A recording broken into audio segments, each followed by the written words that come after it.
नमस्कार दोस्तों, स्वागत है आप लोगों का रोशन सर स्टडी पॉइंट पे। और आज की इस वीडियो में हम 11th क्लास हिस्ट्री का जो 4th चैप्टर है जिसका नाम है इस्लाम का उदय और विस्तार, इस चैप्टर को हम समझने वाले हैं। देखिए दोस्तों, इस चैप्टर के ऑलरेडी मैं लगभग 3 वीडियोस अपलोड कर चुका हूं जिसमें लगभग आधे से ज़्यादा चैप्टर आप लोगों को समझा चुका हूं। आज ये 4th पार्ट की वीडियो है जिसमें हम इस चैप्टर को खत्म कर देंगे और ये वीडियो थोड़ा लंबा हो जाएगा, तो यार वीडियो को आप लोगों को एंड तक देखना है ताकि हर एक टॉपिक को आप बहुत ही बारीकी से और बहुत ही अच्छे से समझ सको। इसके अलावा जितने भी टॉपिक है सभी एनसीईआरटी के अकॉर्डिंग तैयार किया गया है। एनसीईआरटी के बाहर से मैं कुछ नहीं लिया हूँ, ठीक है। सारा कंटेंट जो है एनसीईआरटी के अकॉर्डिंग ही है और आपको बहुत ही मजा आने वाला है चैप्टर को समझने में। इसके अलावा इससे पहले के जितने भी चैप्टर है उन सभी चैप्टर की वीडियोस अपलोड हो चुकी है, ठीक है। और जितने भी चैप्टर है उसके एमसीक्यू क्वेश्चन के लगभग 40-50 एमसीक्यू क्वेश्चन हर एक चैप्टर को मैं समझा चुका हूं। तो यार उन वीडियो को भी आप लोग एक बार जरूर देख ले ताकि आप पहले के चैप्टर जो है उसको भी आसानी से समझ सके। इसके अलावा पोल साइंस की वीडियोस भी अपलोड हो रही है और इकोनॉमिक्स की वीडियोस भी मैं अपलोड करना शुरू कर दिया हूं। तो आप अगर इकोनॉमिक्स या पोल साइंस के स्टूडेंट है तो उन वीडियोस को भी आप जरूर देख ले। इसके अलावा कुछ नए दोस्त साथी अगर मेरे इस चैनल पे पहली बार आए हैं तो चैनल को सब्सक्राइब करके बेल आइकन को प्रेस कर दे ताकि मेरे चैनल पे आने वाली सभी वीडियो का नोटिफिकेशन सबसे पहले आप तक पहुंचे। तो चलिए दोस्तों, वीडियो को शुरू करते हैं। दोस्तों, आज की इस वीडियो में हम कुल मिला के 6 टॉपिक समझने वाले हैं। सबसे पहले हम बात करेंगे धर्मयुद्ध की। देखिए दोस्तों, इसमें हम समझेंगे कि धर्मयुद्ध होता क्या है और धर्मयुद्ध जो हुआ था उसके पीछे क्या कारण थे और धर्मयुद्ध का क्या परिणाम रहा था, ये सब कुछ समझेंगे। उसके बाद दूसरा टॉपिक रहेगा हमारा इस्लामिक कृषि व्यवस्था की विशेषता। जो इस्लामिक कृषि व्यवस्था थी उसकी क्या खास बातें थी, उसकी क्या विशेषताएं थी, उसकी बात करेंगे। तीसरा टॉपिक रहेगा इस्लामी शहरीकरण की विशेषता। जो इस्लामी शहर है या जो इस्लाम में जो शहरों का विकास हुआ था उसकी क्या प्रमुख विशेषताएं थी, उसको समझेंगे। चौथा टॉपिक रहेगा सूफी संतों की विशेषता। देखिए दोस्तों, कुछ संत थे इस्लामी संत जिनको हम सूफी संत कहते हैं, उनकी प्रमुख विशेषताएं क्या होती है, उनकी क्या खास बात थी, उसको हम समझेंगे। उसके बाद पांचवा टॉपिक रहेगा इब्न सीना। इब्न सीना एक व्यक्ति थे, एक विद्वान थे, एक चिकित्सक थे, ठीक है। इनके बारे में भी जानेंगे इस वीडियो में। और आखिर में हम बात करेंगे कि जो इस्लामी वास्तुकला है, वास्तुकला का मतलब आपको बताऊंगा और इस्लामी वास्तुकला की क्या प्रमुख विशेषताएं थी। ये 6 टॉपिक आज की इस वीडियो में हम समझने वाले हैं। सभी टॉपिक बहुत ज़्यादा इंपॉर्टेंट है, तो आपको वीडियो को पूरा देखना है और हर एक टॉपिक को समझना है। आप स्किप करके वीडियो को मत देखना, नहीं तो आपको टॉपिक समझ में नहीं आएगा। तो चलिए दोस्तों, अब हम बारी बारी से हर एक टॉपिक को समझना शुरू करते हैं। तो दोस्तों, आज की इस वीडियो के हम पहले टॉपिक की बात करते हैं। पहला टॉपिक है हमारा धर्मयुद्ध। धर्मयुद्ध को समझते हैं, धर्मयुद्ध होता क्या है। देखिए दोस्तों, अगर धर्म के नाम पे अगर कोई युद्ध लड़ा जाता है, दो धर्म के बीच में जो युद्ध लड़ा जाएगा और जो अपने धर्म को बढ़ावा देने के लिए या फिर अपने धर्म के प्रचार के लिए जो युद्ध लड़ा जाएगा वो धर्मयुद्ध कहलाएगा, ठीक है। इसको अगर हम किताबी लैंग्वेज में बात करें तो देखो आपके बुक में बता रखा है कि लगभग 1095 से 1291 के बीच में क्या हुआ, जो पश्चिमी यूरोप के जो ईसाई थे उन्होंने पूर्वी भूमध्य सागर के तटवर्तीय मैदान में जो मुस्लिम शहर थे उनके खिलाफ युद्ध की योजनाएं बनाई और फिर लगातार अनेक युद्ध लड़े, ठीक है। बाद में इन्हीं युद्धों को क्या कहा गया, धर्मयुद्ध कहा गया। तो आपको ये समझ लेना चाहिए कि इस चैप्टर में हम जो धर्मयुद्ध की बात कर रहे हैं वो मुसलमानों के बीच में और ईसाइयों के बीच में हुआ था, ठीक है। अब धर्मयुद्ध का कारण क्या था। देखिए, ये जो मुसलमान और ईसाइयों के बीच में जो धर्मयुद्ध लड़ा गया था उसके पीछे के 2 मुख्य कारण थे। एक तो जेरूसलम पर मुसलमानों का अधिकार हो गया था, ठीक है। देखिए हुआ क्या था, जेरूसलम का विशेष महत्व है ईसाइयों के लिए भी और मुसलमानों के लिए भी। जेरूसलम का महत्व क्या है आप लोगों को पता होगा। जेरूसलम इस समय इजराइल की राजधानी है, ठीक है। और जेरूसलम की अगर बात करें तो जेरूसलम में ये कहा जाता है कि जो ईसा मसीह थे, ईसा मसीह को सूली पे कहाँ लटकाया गया था, जेरूसलम में ही लटकाया गया था, ठीक है। और उसके 3 दिन सूली पे लटकाने के 3 दिन बाद दोबारा से जीवित हो गए थे ईसा मसीह, और वो भी कहाँ पे, जेरूसलम में ही, ठीक है। तो जेरूसलम ईसाइयों के लिए बहुत ज्यादा पवित्र था, लेकिन मुसलमानों ने क्या कर लिया, इस पे 638 में कब्जा कर लिया। तो इसको छुड़ाने के लिए धर्मयुद्ध होना निश्चित था। इसके अलावा दूसरा कारण था ईसाई धर्म का प्रचार करना। देखिए दोस्तों, ईसाई लोग क्या कर रहे थे, जो ज़्यादातर यूरोप के जो ईसाई लोग थे वो क्या कर रहे थे, अपने धर्म का प्रचार करना चाहते थे। अधिकांश लोगों को उन्होंने ईसाई बना लिया था, सिर्फ जो मुस्लिम लोग थे वो भी रह गए थे। तो इनको भी क्या था, वो ईसाई बनाना चाहते थे। इस कारण भी जो ईसाई लोग थे उन्होंने धर्मयुद्ध को बढ़ावा दिया और मुसलमानों के खिलाफ उन्होंने लगातार कई धर्मयुद्ध लड़े थे। यहाँ पे हम 3 प्रमुख धर्मयुद्ध की बात करने वाले हैं जो कि आप लोगों को समझना बहुत ज़्यादा जरूरी है। 3 धर्मयुद्ध है, जिसमें से हम प्रथम धर्मयुद्ध की बात करें तो जो पहला धर्मयुद्ध लड़ा गया था वो लगभग 1098 से 1099 के बीच में हुआ था। इस धर्मयुद्ध की मुख्य घटनाएं क्या थी, उस घटनाओं को हम समझ लेते हैं। देखिए दोस्तों, इस युद्ध में क्या हुआ था कि पहले फ्रांस और इटली की सेना ने क्या किया, सीरिया, एंटीओक और जेरूसलम पे एकदम से हमला करके वहां पे कब्जा कर लिया। ठीक। और एकदम से जो भी मुसलमान थे या जितने भी यहूदी इनके सामने आए उनको मारना स्टार्ट कर दिया, उनकी हत्याएं करनी शुरू कर दी और पूरे शहर पे इन्होंने क्या कर लिया, कब्जा कर लिया। कहाँ के लोगों ने, फ्रांस और इटली के जो ईसाई लोग थे उन्होंने कब्जा कर लिया। ठीक है। इसके अलावा सीरिया और फिलीपींस के आसपास के जो इलाके थे उनमें क्या किया, उन्होंने 4 नए राज्य स्थापित किए जिसको सामूहिक रूप से आउटरेमर कहा गया। आउटरेमन राज्य की स्थापना की गई थी, जो कि 4 राज्य प्रमुख थे इसमें। और आउटरेमन का मतलब होता है समुद्र पारीय भूमि, जो समुद्र के पार का जो भूमि है उसको आउटरेमर कहा गया था। ठीक है। तो आउटरेमर आपके पेपर में पूछा जा सकता है कि आउटरेमर होता है क्या है। समुद्र पारीय भूमि, ये 4 राज्य स्थापित किए गए थे, किनके द्वारा, ईसाइयों के द्वारा। ठीक है, जिसको आउटरेमर कहा जाता है। अब देखिए प्रथम धर्म युद्ध में क्या हुआ था, क्योंकि ईसाइयों ने कई मुस्लिम शहरों पे कब्जा कर लिया था, तो जाहिर सी बात है कि अब मुसलमान अब चुप तो रहेंगे नहीं। अब क्या हुआ, 1144 की बात है, 1144 में जो तुर्क थे, यानी कि तुर्क के जो मुसलमान थे, उन्होंने एडेसा पर कब्जा कर लिया। एडेसा एक शहर है, ठीक है, वहां पे कब्जा कर लिया, जिससे क्या हुआ, दूसरे धर्मयुद्ध को बढ़ावा मिला। दूसरा धर्मयुद्ध लड़ा गया लगभग 1145 से 1149 के बीच में दूसरा धर्मयुद्ध हुआ था, जिसमें ईसाइयों की हार हो गई। ठीक है, और इसमें मुसलमान जीत गए। लेकिन इस धर्मयुद्ध में मुसलमानों ने जीत तो हासिल कर ली, लेकिन ज्यादा इन्होंने ईसाइयों के प्रति अपना कठोर रवैया नहीं अपनाया, ज्यादा ईसाइयों की हत्या इन्होंने नहीं की। उसके बाद 1189 में क्या हुआ, तीसरे धर्मयुद्ध को भी बढ़ावा मिला। तीसरा धर्मयुद्ध 1189 में लड़ा गया।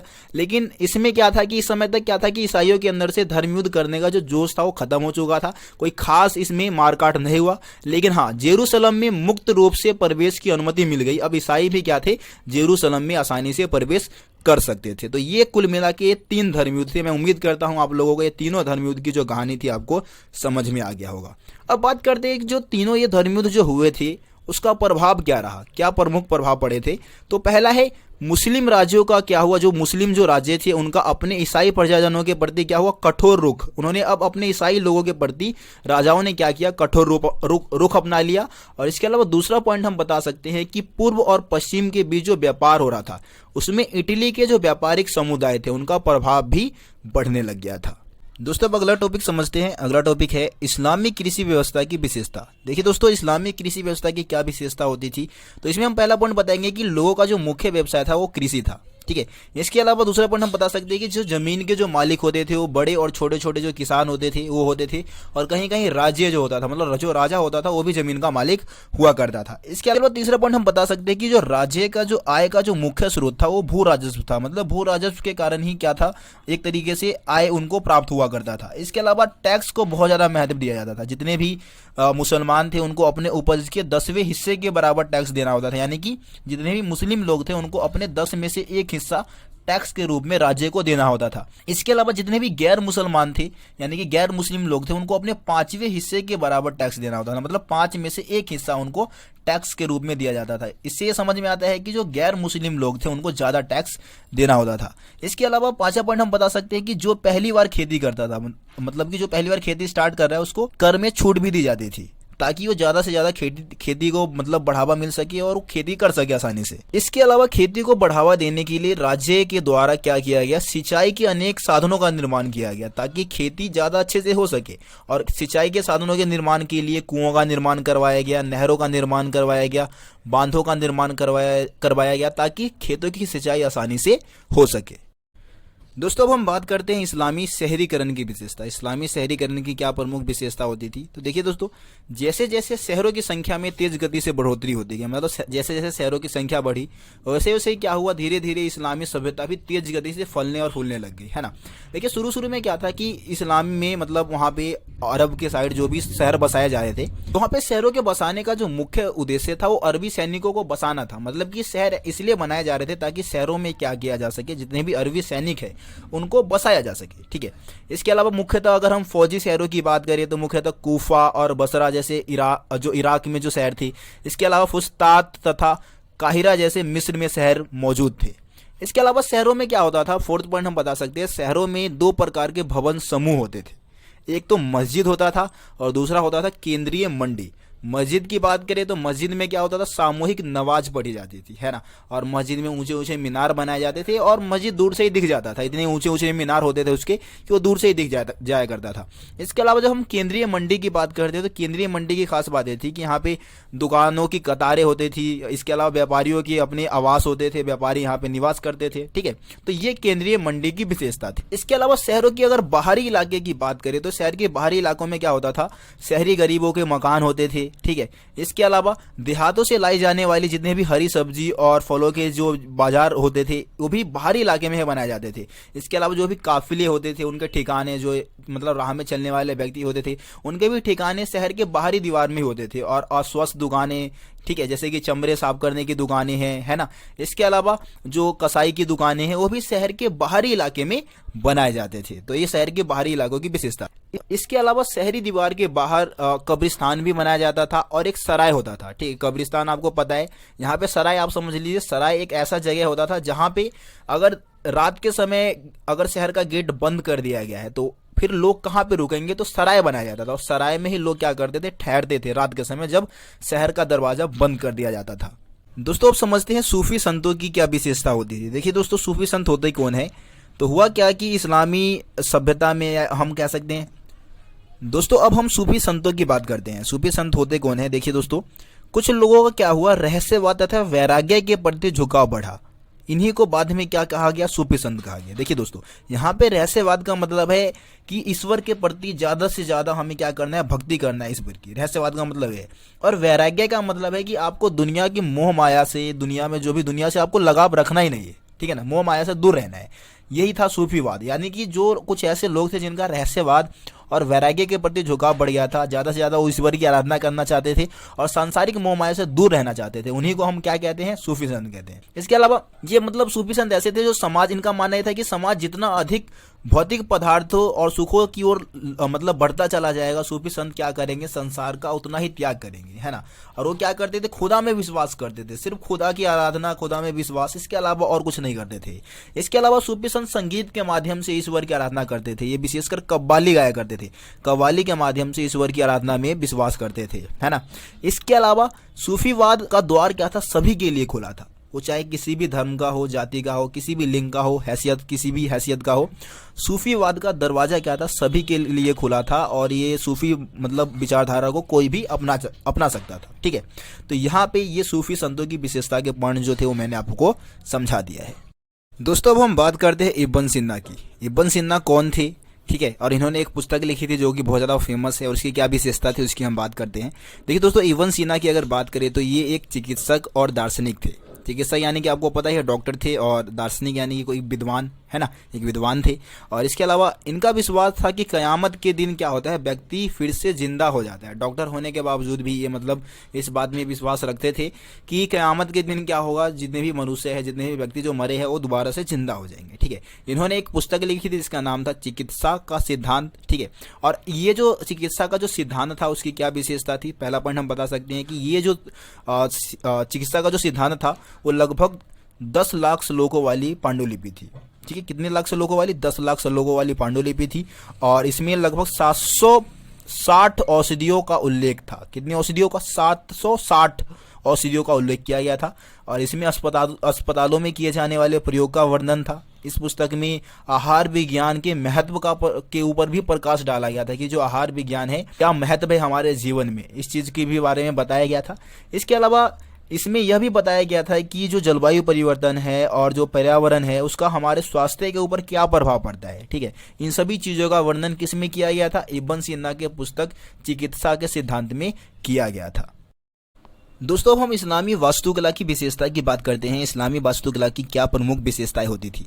वास्तुकला का मतलब होता है इमारतों के निर्माण करने की जो कला थी उसको हम वास्तुकला में शामिल करते हैं। इमारत यानी कि जितने भी महल है या फिर जितने भी मस्जिद होती थी, इस्लामी मस्जिद, उसकी क्या विशेषताएं होती थी उसको हम वास्तुकला में शामिल करते हैं। देखिए दोस्तों, धार्मिक इमारतें क्या है, इस्लामी वास्तुकला की एक प्रमुख पहचान मानी जाती थी। और स्पेन से लेके मध्य एशिया तक जितने भी फैली हुई मस्जिदें होती थी या फिर इबादत गाह होती थी थी या फिर मकबरे होते थे, उन सभी की जो बुनियादी जो पहचान था या नमूना था वो एक जैसा ही था, अलग अलग नहीं होते थे, सब एक जैसे ही बनाए गए थे, है ना। इसके अलावा इस्लाम की जो पहली शताब्दी है उसमें मस्जिदों ने क्या कर लिया था, एक विशेष प्रकार की वास्तुशिल्प रूप प्राप्त कर लिया था। मतलब मस्जिदों के निर्माण को एक विशेष महत्व दिया जाता था। मस्जिदों में क्या होता था, एक खुला प्रांगण होता था, ठीक है, जहाँ पे एक फव्वारा या फिर एक जलाशय बनाया जाता था और यहाँ से एक दरवाज़ा खुलता था बड़े कमरे की ओर, और जिस बड़े कमरे में क्या था कि जितने भी प्रार्थना करने वाले जो लोग होते थे उनकी पंक्ति बनाने के लिए, यानी कि लाइन बनाने के लिए, और इसके अलावा जो प्रार्थना का नेतृत्व करने वाले जो व्यक्ति होते थे उनके लिए भी पर्याप्त जगह बनाई जाती थी, जगह दी जाती थी ताकि आसानी से वहाँ पे लोग खड़े हो सके। अब बड़े कमरे की क्या थी, दो विशेषताएं होती थी। एक तो दीवार पे एक मेहराब होता था जो मक्का की ओर दिशा का संकेत देता था, और दूसरा एक मंच होता था वहाँ पे, ठीक है। और मंच की खास बात ये थी कि यहाँ से क्या होता था, शुक्रवार को जो दोपहर का जो नमाज है उसको, जिसको बहुत ज़्यादा महत्व दिया जाता है, नमाज को मतलब नमाज वाले दिन प्रवचन देने के लिए उस मंच का इस्तेमाल किया जाता था, ठीक है। इसके अलावा हम बता सकते हैं कि मस्जिद में क्या होता था, मस्जिद में एक बहुत ही ऊंचा मीनार बनाया जाता था, बहुत इतना ऊंचा होता था जिसमें मतलब एक माइक लगा दिया जाता था, या फिर उस समय माइक का सिस्टम नहीं था तो उस समय क्या था कि लोगों को आवाज़ देके बुलाने के लिए इस मीनार का इस्तेमाल ही किया जाता था, ठीक है। इसके अलावा हम यहाँ पे उम्मयद वंश के शासकों की बात कर सकते हैं।